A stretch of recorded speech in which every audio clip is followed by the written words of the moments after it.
नमस्कार दोस्तों, स्वागत है आपका आज के मुख्य समाचार में, जिसमें सबसे पहली और बड़ी खबर में आपको बताएंगे कि एक देश एक चुनाव, असंवैधानिक और लोकतंत्र में एक साथ चुनाव कराना अव्यवहारिक। प्रशांत भूषण का बयान। खबर में आगे जिक्र होगा कि गाड़ी से 52 किलो सोना, 200 किलो चांदी और 11 करोड़ कैश पर दिग्विजय सिंह ने पीएम को लिखा पत्र, बोले लूट मची है, खूब लूटो खाओ। इसी के साथ आगे जिक्र होगा कि तानाशाही से देश को बर्बाद कर रही है भाजपा, शिवपाल यादव का बड़ा बयान। खबर में आगे जिक्र होगा कि बटेंगे तो कटेंगे के बाद अब उछला नया नारा, प्रयागराज महाकुंभ में लगे डरेंगे तो मरेंगे के पोस्टर। और इसी के साथ आगे आपको बताएंगे कि अरविंद केजरीवाल का आरोप, मेरी विधानसभा में वोट खरीदने का काम शुरू, 1000 रुपए दे रहे। जी हाँ दोस्तों, आपको बता दें हर एक खबर की गहराई में ले जाएंगे, लेकिन उससे पहले आपसे निवेदन कि वीडियो कीजिए लाइक और चैनल को सब्सक्राइब करके बेल आइकन दबाकर कमेंट में लिखे जय हिंद। रुक करते हैं सबसे पहली और बड़ी खबर की तरफ। एक देश एक चुनाव, असंवैधानिक और लोकतंत्र में एक साथ चुनाव कराना अव्यवहारिक, प्रशांत भूषण का बयान। जी हाँ दोस्तों, वकील और कार्यकर्ता प्रशांत भूषण ने एक राष्ट्र एक चुनाव के विचार का कड़ा विरोध करते हुए इसे हास्यास्पद और असंवैधानिक बताया और कहा कि संसदीय लोकतंत्र में एक साथ चुनाव कराना अव्यवहारिक है। भूषण यहां कॉमरेड HL परवाना मेमोरियल ट्रस्ट द्वारा आयोजित एक कार्यक्रम में उन्होंने ये टिप्पणी की। उनके भाषण के बाद एक देश एक चुनाव पर संवाददाताओं के सवाल का जवाब देते हुए उन्होंने कहा कि ये हास्यास्पद और असंवैधानिक है, क्योंकि संसदीय लोकतंत्र में एक साथ चुनाव नहीं हो सकते, क्योंकि सरकार सदन में बहुमत के भरोसे पर निर्भर करती है। उन्होंने कहा कि अगर पार्टी में विभाजन होता है या कुछ लोग दल बदल करते हैं तो सरकार गिर सकती है, और अगर सरकार गिर जाती है तथा कोई दूसरी सरकार नहीं बन पाती है तो आप क्या करेंगे? या तो आप शेष अवधि के लिए राष्ट्रपति शासन लगा देंगे, और अगर केंद्र सरकार गिर जाती है तो आप क्या करेंगे? आप वहां राष्ट्रपति शासन नहीं लगा सकते, इसलिए आपको नए चुनाव कराने होंगे, अन्यथा ये लोकतंत्र के खिलाफ होगा। रुक करते हैं अगली ब्रेकिंग न्यूज की तरफ। गाड़ी से 52 किलो सोना, 200 किलो चांदी और 11 करोड़ कैश पर दिग्विजय सिंह ने पीएम को लिखा पत्र, बोले लूट मची है, खूब लूटो खाओ। जी हाँ दोस्तों, आपको बता दें कि मध्य प्रदेश के परिवहन विभाग के एक आरक्षक के पास से 52 किलो सोना, 11 करोड़ रुपए नगद और 200 किलो चांदी जब्त होने के बाद कांग्रेस नेता और मध्य प्रदेश के पूर्व मुख्यमंत्री दिग्विजय सिंह आग बबूला हो गए हैं। उन्होंने मंगलवार को इस मामले में प्रेस कॉन्फ्रेंस की। इस दौरान उन्होंने कहा कि मध्य प्रदेश के इतिहास में इतना बड़ा भ्रष्टाचार का मामला शायद ही पहले कभी सामने आया हो। जंगल में खड़ी कार से 52 किलो सोना, 11 करोड़ रुपए नगद और 200 किलो चांदी जब्त होने की घटना ने पूरे राज्य को हिलाकर रख दिया है। दरअसल मध्य प्रदेश की राजधानी भोपाल में आयकर विभाग और लोकायुक्त पुलिस ने पूर्व RTO हवलदार सौरभ शर्मा के कई ठिकानों पर छापेमारी की थी, और इस कार्रवाई के दौरान भोपाल के मेंडोरा के जंगल में एक लावारिस इनोवा क्रिस्टा गाड़ी मिली थी, जो अब चर्चा में है। दरअसल आयकर विभाग को इस कार से करीब 52 किलो सोना मिला, जिसकी कीमत लगभग 45 करोड़ रुपए बताई जा रही है। इसके अलावा गाड़ी से 200 किलो चांदी और 11 करोड़ रुपए कैश भी बरामद हुए थे। जांच में सामने आया कि ये गाड़ी चेतन सिंह नाम पर रजिस्टर्ड है, जो भ्रष्टाचार के आरोपी आरक्षक सौरभ शर्मा का करीबी सहयोगी बताया जा रहा है। लोकायुक्त की जांच में चेतन सिंह और सौरभ शर्मा के बीच साझेदारी की भी पुष्टि हुई है। रुक करते हैं अगली ब्रेकिंग न्यूज तरफ। तानाशाही से देश को बर्बाद कर रही भाजपा, शिवपाल सिंह यादव का बयान। जी दोस्तों, समाजवादी पार्टी महासचिव शिवपाल सिंह यादव ने कहा कि सत्ता के मद में चूर भारतीय जनता पार्टी अपने तानाशाही रवैये के चलते देश को बर्बादी की गर्त में ढकेल रही है। शिवपाल सिंह यादव ने बुधवार को यहां अपने चौगुर्जी आवास पर यूनिवार्ता से बातचीत में कहा कि भाजपा सरकार की तानाशाही के चलते देश बर्बादी की कागार पर आकर खड़ा हो गया है। सभी सरकारी संस्थाओं पर भाजपा और संघ से जुड़े प्रतिनिधियों का कब्जा हो चुका है, जो संविधान के लिहाज से कतई ठीक नहीं है। इसके दूरगामी परिणाम भविष्य में सामने आएंगे। RSS प्रमुख मोहन भागवत के बयान की चर्चा करते हुए उन्होंने कहा कि भारतीय जनता पार्टी के लोग हिंदू मुस्लिम एकता को खत्म करना चाहते हैं, इसलिए ये लोग ऐसी बयानबाजी कर रहे हैं। भाजपा षड्यंत्र करते हैं और षड्यंत्र करके जनता को धोखा देने का काम करते हैं। भागवत का नाम लिए बगैर उन्होंने कहा कि ये लोग ना तो कोई काम करते हैं, ना ही कोई विकास करते हैं, और झूठ बोलकर जनता को भटकाने का काम करते हैं। शिवपाल यादव ने 2017 तक उत्तर प्रदेश की सत्ता में रही समाजवादी सरकार चर्चा करते हुए कहा कि जब उत्तर प्रदेश में समाजवादी पार्टी की सरकार थी तब विकास के मामलों में प्रदेश तीसरे नंबर पर आता था, और आज वर्तमान में विकास के मामले में हमारा उत्तर प्रदेश 5वें स्थान पर है। भाजपा सरकार पर तंज कसते हुए उन्होंने कहा कि इस सरकार में भ्रष्टाचार 10 गुना ज़्यादा बढ़ चुका है। भाजपा हिंदू मुस्लिम करके जनता का ध्यान असली मुद्दों से भटकाने का काम करती है। रुक करते हैं अगली ब्रेकिंग न्यूज़ की तरफ। बटेंगे तो कटेंगे के बाद अब उछला नया नारा, प्रयागराज महाकुंभ में लगे डरेंगे तो मरेंगे के पोस्टर। जी हाँ दोस्तों, महाराष्ट्र और झारखंड विधानसभा चुनाव के दौरान भारतीय जनता पार्टी की तरफ से तरह तरह के नारे सामने आए। उत्तर प्रदेश के मुख्यमंत्री योगी आदित्यनाथ ने बटेंगे तो कटेंगे का नारा दिया था। इस पर विपक्षी नेताओं के कड़े विरोध के बीच महाराष्ट्र में एक रैली को संबोधित करते हुए उन्होंने एक रहेंगे तो सेफ रहेंगे का नारा दिया था। हालांकि अब चुनाव के बाद और कुंभ से पहले प्रयागराज में इन्हीं नारों से मिलते जुलते नारों के पोस्टर लगे दिखाई दे रहे हैं। बटेंगे तो कटेंगे बाद प्रयागराज महाकुंभ में डरेंगे तो मरेंगे के पोस्टर लगे दिखाई दिए हैं। महाकुंभ से पहले लगे ये पोस्टर जगत गुरु रामानंदाचार्य की तरफ से ये पोस्टर लगवाए गए हैं। जनवरी में शुरू होने जा रहे महाकुंभ से पहले इन पोस्टरों को लेकर एक बार फिर विवाद गहरा सकता है। रामानंदाचार्य की तस्वीरों के साथ बने ये पोस्टर प्रयागराज में महाकुंभ क्षेत्र में कई जगहों पर लगे देखे जा सकते हैं। इससे पहले 2019 में हुए कुंभ से पहले भी रामानंदाचार्य के जरिए राम मंदिर को लेकर भी पोस्टर लगवाए गए थे। दोस्तों रुक करते हैं अगली ब्रेकिंग न्यूज की तरफ। अरविंद केजरीवाल का आरोप, मेरी विधानसभा में वोट खरीदने का काम शुरू, 1000 रुपए दे रहे। जी हाँ दोस्तों, दिल्ली विधानसभा चुनाव से पहले आरोप प्रत्यारोप का दौर जारी है। इस बीच आम आदमी पार्टी के राष्ट्रीय संयोजक और दिल्ली के पूर्व मुख्यमंत्री अरविंद केजरीवाल ने अपने विरोधियों पर गंभीर आरोप लगाया है। पूर्व सीएम का दावा है कि उनके विधानसभा क्षेत्र में वोट के बदले कैश दिया जा रहा है। अरविंद केजरीवाल ने अपने एक्स हैंडल पर लिखा कि इन लोगों ने मेरी विधानसभा में अभी से वोट खरीदने का काम शुरू कर दिया, खुलेआम 1000 रुपए प्रति वोट कैश दे रहे हैं।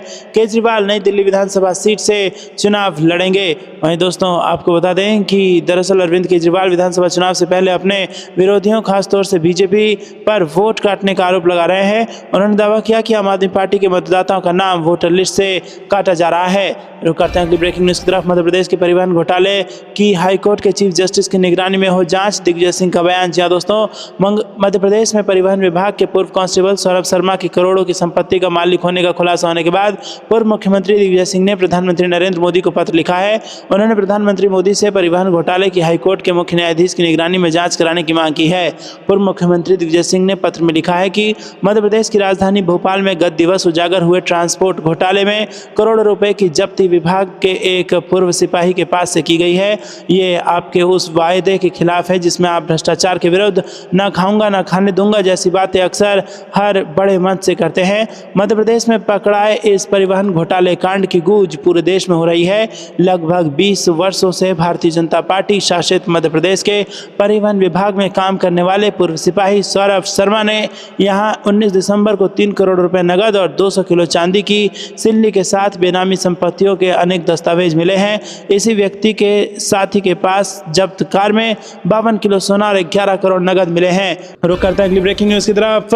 अमित शाह गृह मंत्री रहने लायक नहीं, कांग्रेस नेता गुलाम अहमद मीर बोले खुद दे इस्तीफा या राष्ट्रपति करे बर्खास्त। जी हाँ दोस्तों, कांग्रेस ने मंगलवार को गृह मंत्री अमित शाह पर हमला बोला और यहाँ पर AICC महासचिव गुलाम अहमद मीर ने कहा कि अमित शाह देश के गृह मंत्री के पद पर बने रहने के लायक नहीं है। उन्हें या तो इस्तीफा दे देना चाहिए या संविधान और उसके मुख्य निर्माता डॉक्टर भीमराव अंबेडकर के प्रति उनकी नफरत के लिए बर्खास्त कर दिया जाना चाहिए। AICC महासचिव गुलाम अहमद मीर प्रेस कॉन्फ्रेंस के दौरान मीडिया से बातचीत के दौरान कहा कि पूरा देश कांग्रेस पार्टी और ईडी गठबंधन एक साथ मांग कर रहे हैं कि अमित शाह को देश के गृह मंत्री के पद पर बने रहने का कोई अधिकार नहीं है, क्योंकि गृह मंत्री की कुर्सी पर बैठने वाले व्यक्ति को संविधान की रक्षा करनी होती है। रुक करते हैं अगली ब्रेकिंग न्यूज की तरफ। क्या केन बेतवा लिंक परियोजना है सपा की देन? खजुराहो में पीएम मोदी के शिलान्यास के बाद अखिलेश यादव ने ठोक दिया दावा। जी दोस्तों, मध्य प्रदेश के खजुराहो में बुधवार को प्रधानमंत्री नरेंद्र मोदी के केन बेतवा नदी लिंक परियोजना और अन्य विकास परियोजनाओं की आधारशिला रखे जाने के बाद यहां पर समाजवादी पार्टी ने इसको लेकर दावा ठोक दिया है। दोस्तों, समाजवादी पार्टी के मुखिया अखिलेश यादव ने केंद्र सरकार की योजना पर सपा का दावा ठोका और इस संबंध में उन्होंने एक्स पर पूर्व प्रधानमंत्री मनमोहन सिंह और सपा के दिवंगत नेता मुलायम सिंह यादव की फोटो शेयर की। इस परियोजना के पीछे सिंचाई के लिए पर्याप्त पानी, पेयजल और विद्युत उत्पादन के साथ साथ सूखाग्रस्त बुंदेलखंड के जल स्तर में सुधार और इस क्षेत्र के चतुर्दिक विकास के लिए निवेश व पर्यटन के नए दरवाजे खोलकर आत्मनिर्भरता बढ़ाने और पलायन को रोकने का बड़ा नजरिया काम कर रहा था। अगर वर्तमान केंद्र सरकार ने इस प्रोजेक्ट को सही प्राथमिकता दी होती तो नेताजी का ये महान कार्य और पहले ही शुरू होकर अब तक पूर्ण भी हो जाता। रुक करते हैं ब्रेकिंग न्यूज की तरफ। 26 दिसंबर को होगी बेलगावी में CWC की बड़ी बैठक। जी हाँ दोस्तों, देश की सियासत में उफान है। सत्ता पक्ष और विपक्ष लगातार एक दूसरे पर हमलावर हैं। कहीं केंद्रीय गृह मंत्री अमित शाह के प्रदर्शन प्रदर्शन को लेकर बवाल है तो कहीं विधानसभा चुनाव की तैयारियों का शोर है। ऐसे में अब कांग्रेस ने बहुत ही सदी हुई रणनीति के तहत बीजेपी को घेरने की तैयारी कर ली है। पार्टी महात्मा गांधी के सत्याग्रह की तर्ज पर नव सत्याग्रह करने का ऐलान पार्टी ने किया है। बीते कुछ वक्त से बीजेपी लगातार विपक्ष के निशाने पर है। संसद में विपक्ष ने सत्ता पक्ष पर जमकर हमले किए और अब सड़क पर भी घेराव की तैयारी में है। कांग्रेस 26 दिसंबर को कांग्रेस कर्नाटक के बेलगावी में बड़ा कार्यक्रम आयोजित कर रही है और इसी के साथ बेलगावी इस जगह का भारत में ऐतिहासिक महत्व है। अपने कार्यक्रम को इतिहास की घटना से जोड़ते हुए कांग्रेस ने ट्वीट किया कि 1924 में बेलगावी में आयोजित भारतीय राष्ट्रीय कांग्रेस का 39वां सत्र भारत के स्वतंत्रता संग्राम में एक महत्वपूर्ण क्षण था। इस ऐतिहासिक सत्र की अध्यक्षता महात्मा गांधी ने की, जिन्होंने कांग्रेस को एक जन आंदोलन में बदलने की महत्वपूर्ण भूमिका निभाई। आपको एक लगता है दोस्तों कमेंट में जरूर बताइए। वीडियो को लाइक नहीं किया तो लाइक जरूर कीजिएगा। रुक करते हैं ब्रेकिंग न्यूज की तरफ। गृह मंत्री अमित शाह की संसद सदस्यता समाप्त करने की मांग, सर्व समाज संगठन ने उपराष्ट्रपति धनखड़ को लिखा पत्र। जी हां दोस्तों, राज्यसभा में केंद्रीय गृह मंत्री अमित शाह के अंबेडकर पर दिए बयान को लेकर कई जगहों पर विरोध जारी है। अब उनके संसद सदस्यता समाप्त करने की मांग उठी है। दरअसल सर्व समाज संगठन ने उपराष्ट्रपति जगदीप धनखड़ को पत्र लिखा है, जिसमें उन्होंने केंद्रीय गृह मंत्री अमित शाह की संसद सदस्यता समाप्त करने की मांग की है। सर्व समाज संगठन ने पत्र में लिखा कि 17 दिसंबर 2024 को राज्यसभा में संविधान पर चर्चा के दौरान गृह मंत्री अमित शाह ने डॉक्टर अंबेडकर को लेकर उपेक्षापूर्ण शब्दों का इस्तेमाल किया। उन्होंने कहा था कि आजकल अंबेडकर का नाम फैशन बन गया है और अगर इतना नाम भगवान का लेते तो 7 जन्मों तक स्वर्ग मिल जाता। इतना ही नहीं, उन्होंने संविधान निर्माता समिति के कुल सदस्यों को गिनती में बताया। साथ ही 3 नामों का उल्लेख करते हुए अंतिम नाम उपेक्षा भाव से अंबेडकर जी का लिया। रुक करते हैं अगली ब्रेकिंग न्यूज की तरफ। बीजेपी पर बोले अखिलेश यादव, कहा ये डबल इंजन की सरकार नहीं, डबल ब्लंडर की सरकार। जी हां दोस्तों, समाजवादी पार्टी के अध्यक्ष एवं उत्तर प्रदेश के पूर्व मुख्यमंत्री अखिलेश यादव ने भारतीय जनता पार्टी नीति केंद्र और राज्य सरकार पर तंज कसते हुए मंगलवार को कहा कि भाजपा डबल इंजन की सरकार नहीं, डबल ब्लंडर की सरकार है। सपा प्रमुख ने सोशल मीडिया मंच एक्स पर वंदे भारत ट्रेन की उस खबर को साझा किया जिसमें बताया कि ट्रेन को गोवा जाना था लेकिन वो कल्याण चली गई। रुक करते हैं अगली ब्रेकिंग न्यूज की तरफ। चुनाव से पहले केजरीवाल का दिल्ली वासियों के लिए एक और बड़ा ऐलान, 24 घंटे साफ पानी देने का वादा। जी हां दोस्तों, दिल्ली में अगले साल जनवरी फरवरी में होने वाले विधानसभा चुनाव की तैयारियों में सभी पार्टियां जी जान से जुट गई हैं। सत्ताधारी आम आदमी पार्टी को एक बार फिर सत्ता में वापसी का भरोसा है। वहीं दूसरी तरफ भारतीय जनता पार्टी भी लंबे समय बाद दिल्ली की गद्दी पर बैठने के लिए पूरी तैयारी में लगी है। इन सब के बीच दिल्ली के पूर्व मुख्यमंत्री और आम आदमी पार्टी के राष्ट्रीय संयोजक अरविंद केजरीवाल ने दिल्ली वासियों के लिए एक और बड़ा ऐलान किया है। बस्टर पंपिंग स्टेशन के उद्घाटन के बाद आम आदमी पार्टी के राष्ट्रीय संयोजक अरविंद केजरीवाल और दिल्ली की सीएम आतिशी राजेंद्र नगर के पांडव नगर स्थित डीडीए फ्लैट्स के स्थानीय आवास पर पहुंचे। पानी की गुणवत्ता जांचने के लिए अरविंद केजरीवाल सीधे नल से पानी पीते नजर आए। इस दौरान उन्होंने ऐलान किया कि वो दिल्ली के लोगों को 24 घंटे साफ पानी देंगे। उन्होंने कहा कि इसके लिए दिल्ली में 2500 ट्यूबवेल बनाए जाएंगे और प्लांट लगाकर अमोनिया हटाया जाएगा। रुक करते हैं अगली ब्रेकिंग न्यूज की तरफ। नीतीश करेंगे बीजेपी की हालत खराब, चुनाव में होगा खेला, सीएम की यात्रा के कई मायने। जी हां दोस्तों, बिहार में चुनाव होने में भले ही अभी करीब 10 महीने का समय बाकी हो, लेकिन मुख्यमंत्री नीतीश कुमार के एक पोस्टर ने बिहार का सियासी पारा बढ़ा दिया है। इसकी जांच बीजेपी आलाकमान तक पहुंचती दिख रही है। वहीं बिहार में बाहर है नीतीश कुमार है के बाद जेडीयू ने नारा दिया है, जब बात बिहार की हो तो नाम हो सिर्फ नीतीश कुमार। इस नारे के बाद कहा जा रहा है कि नीतीश कुमार ने इस पोस्टर के जरिए बीजेपी आलाकमान को अपने इरादे जाहिर कर दिए हैं। रुक करते हैं अगली ब्रेकिंग न्यूज की तरफ। अमित शाह के बयान को लेकर छिड़ा घमासान, कांग्रेस ने निकाला अंबेडकर सम्मान मार्च, इस्तीफे की मांग। जी हां दोस्तों, पर आपको बता दें कि संसद में केंद्रीय गृह मंत्री अमित शाह के द्वारा अंबेडकर पर दिए गए बयान को लेकर शुरू हुआ विवाद थमने का नाम नहीं ले रहा है। इस मुद्दे को लेकर अब सड़कों पर विरोध प्रदर्शन शुरू हो गया है। एक तरफ जहां कांग्रेस कार्यकर्ताओं ने अंबेडकर सम्मान मार्च निकाला और इसका विरोध कर रहे हैं, तो वहीं दूसरी ओर मायावती की पार्टी बहुजन समाज पार्टी भी सड़क पर उतरने में विरोध प्रदर्शन कर समाहरणालय के समक्ष धरने पर बैठे हैं। संविधान निर्माता डॉक्टर भीमराव अंबेडकर को लेकर कांग्रेस कार्यकर्ताओं ने मंगलवार को अंबेडकर सम्मान मार्च निकालकर गृह मंत्री अमित शाह के इस्तीफे की मांग करते हुए बीजेपी के खिलाफ जमकर नारेबाजी की। रुक करते हैं अगली ब्रेकिंग न्यूज की तरफ। मुंबई में बैठकर संजय राउत ने सुलगा दी बिहार की राजनीति, ऐसी बात कही कि नीतीश कुमार और तेजस्वी यादव में छिड़ सकता है संग्राम। जी हां दोस्तों, महाराष्ट्र के परभणी में हिंसा को लेकर राजनीति गर्मा गई है और शिवसेना उद्धव ठाकरे गुट के नेता और सांसद संजय राउत ने तो महाराष्ट्र की हालत को बिहार से भी ज़्यादा बदतर कर दिया है। अब संजय राउत के इस बयान पर बिहार में महाभारत तय है। संजय राउत के इस बयान को लेकर सत्ता पक्ष और विपक्ष के नेता आपस में भिड़ सकते हैं और एक दूसरे के खिलाफ आरोप प्रत्यारोप का दौर तेज हो सकता है। सांसद संजय राउत ने मंगलवार को कहा कि महाराष्ट्र की स्थिति बिहार से भी ज़्यादा गंभीर है, जिसे सीएम फडणवीस को समझना चाहिए। उन्होंने कहा कि बीड और परभणी में हुई घटनाएं महाराष्ट्र की छवि को नुकसान पहुंचाती हैं और इन अपराधों में शामिल लोग आपकी सरकार में मंत्री हैं। मुख्यमंत्री और गृह मंत्री को इन घटनाओं की जिम्मेदारी लेनी चाहिए। रुक करते हैं अगली ब्रेकिंग न्यूज़ की तरफ। आरजेडी की समीक्षा बैठक में चुनाव पर चिंतन, तेजस्वी यादव बोले बिहार में अगली सरकार महागठबंधन की होगी। जी हाँ दोस्तों, पटना स्थित आरजेडी के प्रदेश कार्यालय में पार्टी के सदस्यता अभियान की समीक्षा बैठक हुई, जिसकी अध्यक्षता नेता प्रतिपक्ष तेजस्वी यादव ने की। बैठक में 2020 के सभी जीते और हारे राजद उम्मीदवार, जिला अध्यक्ष और प्रधान महासचिव और जिलों के प्रभारी मौजूद रहे। इस मौके पर तेजस्वी ने कहा कि पार्टी के सदस्यों की संख्या बढ़ाने और आगामी बिहार चुनाव को लेकर चर्चा हुई। नेता प्रतिपक्ष ने दावा किया कि बिहार में अगली सरकार महागठबंधन की होगी। रुक करते हैं अगली ब्रेकिंग न्यूज़ की तरफ। नो डिटेंशन पॉलिसी पर केंद्र के फैसले का विरोध शुरू, तमिलनाडु सरकार बोली ये आदेश नहीं मानेंगे। जी हाँ दोस्तों, केंद्र सरकार ने सोमवार को क्लास 5 से 8 तक के छात्रों के लिए नो डिटेंशन पॉलिसी को खत्म कर दिया था। इसका मतलब ये था कि अगर क्लास 5 से 8 तक कोई भी छात्र परीक्षा में फेल हो जाता है तो उसे अब से अगली क्लास में प्रमोट नहीं किया जाएगा। लेकिन तमिलनाडु सरकार ने केंद्र के इस फैसले का विरोध करते हुए बिगुल फूंक दिया है। तमिलनाडु सरकार ने स्कूल शिक्षा मंत्री अम्बिल महेश पोय्यामोझी ने कहा कि उनके राज्य में केंद्र के इस फैसले का पालन नहीं होगा और वो नो डिटेंशन पॉलिसी को जारी रखेंगे।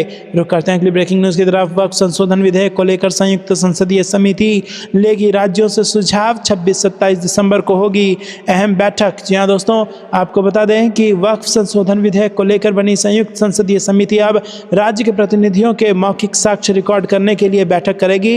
ये बैठक 26 और 27 दिसंबर को होगी।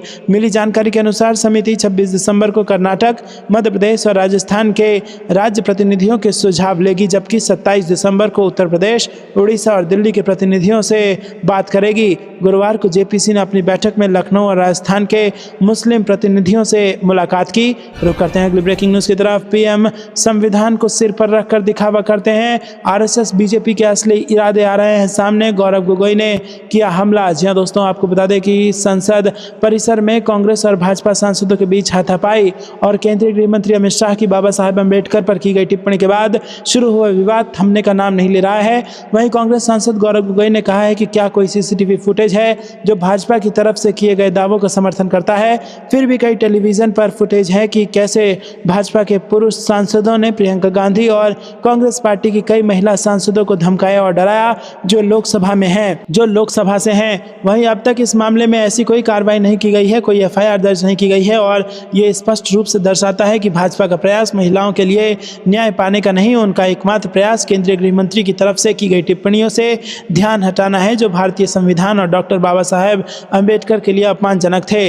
रुक करते हैं अगली ब्रेकिंग न्यूज़ की तरफ। अनिल मसीह को वोट चोर कहने पर हंगामा, मेयर चुनाव में गड़बड़ी की थी, मीटिंग स्थगित। चंडीगढ़ निगम में कांग्रेस भाजपा पार्षदों में जबरदस्त हाथापाई। रुक करते हैं अगली ब्रेकिंग न्यूज़ की तरफ। किसान नेता जगजीत सिंह डल्लेवाल से खनौरी बॉर्डर पर मिलने पहुंची कांग्रेस सांसद कुमारी सैलजा, केंद्र सरकार पर साधा निशाना। जी हाँ दोस्तों, आपको बता दें कि न्यूनतम समर्थन मूल्य पर गारंटी समेत अन्य मांगों पर अड़े किसानों का केंद्र सरकार के खिलाफ विरोध प्रदर्शन जारी है। इस बीच कांग्रेस सांसद कुमारी सैलजा ने सोमवार को खनौरी बॉर्डर पर किसान नेता जगजीत सिंह डल्लेवाल से मुलाकात की, जिस दौरान उन्होंने किसान नेता की तबीयत को लेकर चिंता जाहिर की।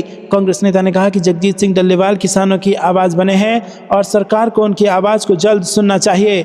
रुक करते हैं अगली ब्रेकिंग न्यूज़ की तरफ। कांग्रेस बेलगावी में करेगी नव सत्याग्रह बैठक, जय बापू जय भीम रैली का भी होगा आयोजन। जी हाँ दोस्तों, कांग्रेस ने 26 दिसंबर को होने वाली अपनी कार्य समिति की बैठक को नव सत्याग्रह बैठक नाम दिया है तथा पार्टी 27 दिसंबर को जय बापू जय भीम जय संविधान रैली का आयोजन करेगी। विस्तारित कांग्रेस कार्य समिति की बैठक कांग्रेस के बेलगावी अधिवेशन के 100 साल पूरे होने के मौके पर हो रही है। उस अधिवेशन में महात्मा गांधी को कांग्रेस अध्यक्ष चुना गया था। कांग्रेस के संगठन महासचिव के.सी. वेणुगोपाल ने मंगलवार को संवाददाताओं को बताया कि इस कार्य समिति की बैठक को नव सत्याग्रह बैठक नाम दिया गया है। उन्होंने कहा कि विस्तारित कांग्रेस कार्य समिति की बैठक उसी स्थान पर हो रही है जहां महात्मा गांधी को अध्यक्ष चुना गया था। उन्होंने कहा कि इस बैठक में करीब 200 नेता शामिल होंगे। वेणुगोपाल के अनुसार 26 दिसंबर को 2:30 बजे नव सत्याग्रह बैठक शुरू होगी, जिसमें 2 प्रस्तावों पर चर्चा की जाएगी। रुक करते हैं अगली ब्रेकिंग न्यूज की तरफ। जाति और समुदाय के संतुलन को नजरअंदाज किया गया, राष्ट्रीय मानवाधिकार आयोग प्रमुख की पसंद पर कांग्रेस की असहमति। जी हाँ दोस्तों, कांग्रेस ने राष्ट्रीय मानवाधिकार आयोग प्रमुख की पसंद पर मोदी सरकार से असहमति जताई है।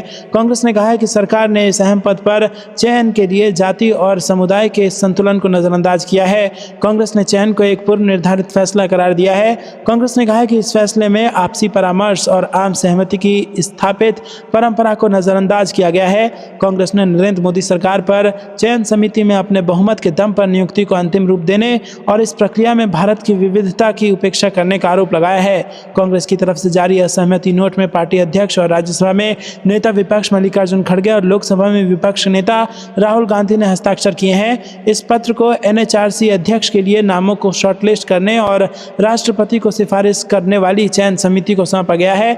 बता दें कि सोमवार को मोदी सरकार ने सुप्रीम कोर्ट के पूर्व न्यायाधीश V. राम सुब्रमण्यम को राष्ट्रीय मानवाधिकार आयोग का नया अध्यक्ष नियुक्त करने की घोषणा की थी।